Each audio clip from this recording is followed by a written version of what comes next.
Hello friend, स्वागत है आपका भारत एकेडमी में। दोस्तों, आज की इस वीडियो में हम लोग जानने वाले हैं भारतीय संविधान के एक महत्वपूर्ण टॉपिक भारतीय अनुसूची के बारे में।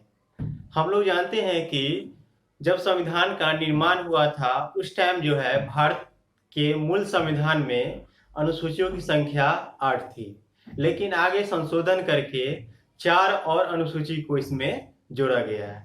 तो अभी अनुसूचियों की संख्या टोटल 12 है। कितनी है? 12 है। तो यही 12 अनुसूची के बारे में हम लोग पढ़ने वाले हैं। फिलहाल अभी हम 8 अनुसूची के बारे में हम जान लेते हैं, उसके बाद फिर 4 अनुसूची के बारे में पढ़ेंगे।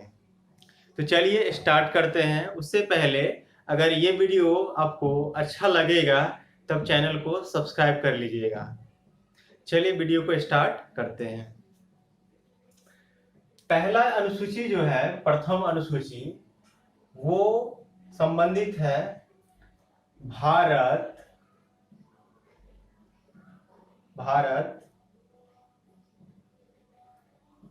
राज्य और संघ शासित प्रदेश के बारे में। पहला अनुसूची जो वर्णन करता है भारत राज्य और संघ शासित प्रदेश के बारे में, ये वर्णन करता है प्रथम अनुसूची। प्रथम अनुसूची, प्रथम भाग और प्रथम अनुच्छेद, ये तीनों जो है भारत राज्य और संघ शासित प्रदेश या केंद्र शासित प्रदेश के बारे में हमें बताता है। अब दूसरा और तीसरा जो अनुसूची है वो दोनों जो है एक दूसरे से रिलेटेड है। याद करने के लिए आप आराम से इसको इजीली याद कर सकते हैं। द्वितीय और तृतीय अनुसूची जो है एक दूसरे से दोनों रिलेटेड है। द्वितीय अनुसूची में जो है इसमें राष्ट्रपति, उपराष्ट्रपति, प्रधानमंत्री, लोकसभा के अध्यक्ष, चाहे जितने भी बड़े बड़े अधिकारी हैं उनके वेतन, भत्ते और पेंशन के बारे में वर्णन है। तो द्वितीय अनुसूची में वेतन, भत्ते और पेंशन के बारे में वर्णन है। ठीक है। उसके बाद तृतीय अनुसूची में जो है वो जो भी अधिकारी हैं, राष्ट्रपति, उपराष्ट्रपति, प्रधानमंत्री, लोकसभा के अध्यक्ष, इन सब के शपथ ग्रहण का वर्णन किया गया है तृतीय अनुसूची में। तृतीय अनुसूची में जितने भी बड़े बड़े अधिकारी हैं उनके शपथ ग्रहण का वर्णन किया गया है। तो द्वितीय और तृतीय दोनों जो है एक दूसरे से रिलेटेड है।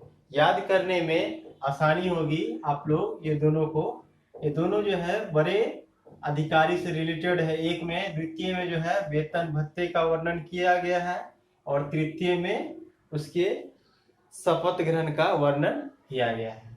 तो तृतीय शपथ ग्रहण।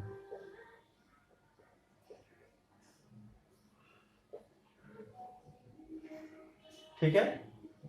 अब चतुर्थ अनुसूची जो है ये जो वर्णन करता है, ये राज्यसभा के सदस्य जो जाते हैं, प्रतिनिधि चुने जाते हैं, उसके बारे में ये वर्णन करता है।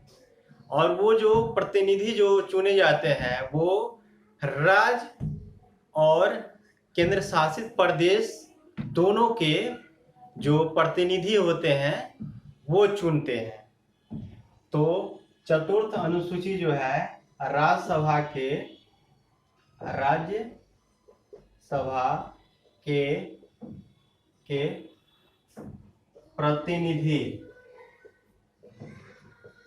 प्रतिनिधि का वर्णन, प्रतिनिधि जिसमें राज्य एवं संघीय संघीय क्षेत्र दोनों इसमें शामिल होगा। तो इसमें कहने का मतलब ये हुआ कि चतुर्थ अनुसूची जो है इसमें राज्यसभा के प्रतिनिधि का चुनाव होता है, और वो जो चुनते हैं वो कौन चुनते हैं, राज्य और संघीय या केंद्र शासित प्रदेश के सदस्य चुनते हैं। तो चतुर्थ अनुसूची में इसका वर्णन किया गया है। अब अगला अनुसूची जो है पांचवा और छठा। पांचवा और छठा अनुसूची जो है दोनों एक दूसरे से रिलेटेड है।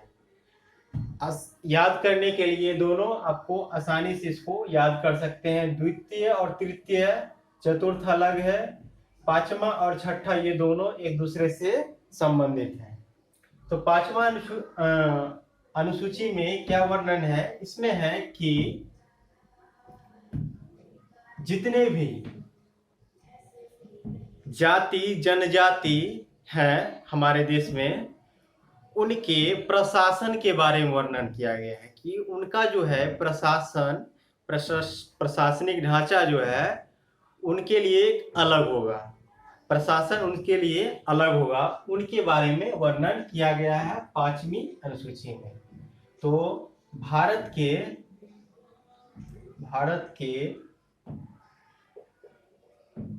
जाति जनजाति के प्रशासन के बारे में है, प्रशासन के बारे में क्लियर है इतना। पांचवी अनुसूची में जो है भारत के जाति जनजाति के प्रशासन के बारे में वर्णन है। आगे देखिए छठी। तो छठी भी जैसे मैंने पहले बोला है कि पांचवी और छठी जो है दोनों एक दूसरे से संबंधित है। तो छठी अनुसूची में भी जो है इसमें क्या है कि असम मेघालय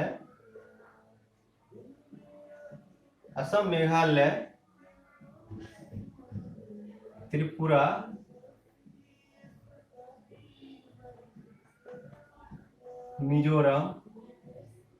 मिजोरम क्षेत्र के जनजाति के प्रशासन के बारे में वर्णन किया गया है।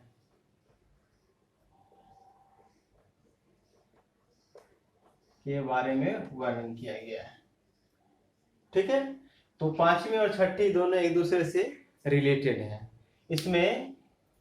इसमें पांचवी में भारत के जाति जनजाति के प्रशासन के बारे में, मतलब कि पूरे भारत के अंदर जो भी जाति जनजाति है, जाति जनजाति के प्रशासन के बारे में है। और छठी में जो है स्पेशल असम मेघालय त्रिपुरा मिजोरम क्षेत्र में जो जनजाति रहते हैं, अनुसूचित जनजाति, इसमें जो है अनुसूचित लगा देंगे, अनुसूचित जनजाति के प्रशासन के बारे में वर्णन किया गया है।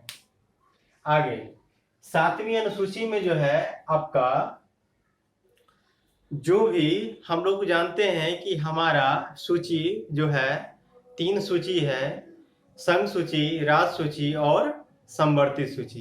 तो ये तीनों सूचियों का जो वर्णन है वो है सातवीं अनुसूची में। संघ सूची, राज्य सूची और समवर्ती सूची।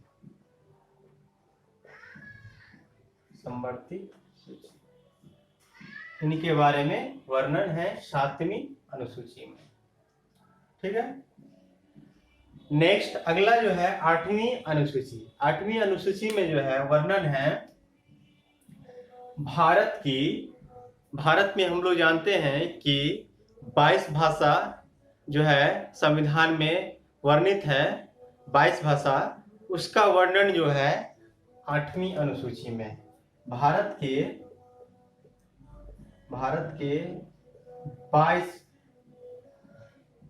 22 भाषाओं का वर्णन। ठीक है, तो ये आठों आशा है क्लियर हो गया होगा। पहला में जो है भारत राज्य और संशासित प्रदेश के बारे में है। द्वितीय और तृतीय जो है एक दूसरे से रिलेटेड है। वेतन भत्ते पेंशन बड़े बड़े अधिकारी जो है उनके बारे में है। द्वितीय शपथ ग्रहण। चतुर्थ जो है राज्यसभा के प्रतिनिधि के बारे में है जो चुने जाते हैं। पांचवा और छठा जो है वो अनुसूचित जनजाति के प्रशासन के बारे में है। सातवीं जितने भी हमारे सूची है 3 सूची उनके बारे में है। और आठवीं अनुसूची जो है भारत में जो 22 भाषा बोली जाती है उनके बारे में वर्णन किया गया है। आठवीं अनुसूची में जो है 22 भाषा, लेकिन जब मूल संविधान जब बनी थी उस टाइम 14 भाषाओं को ही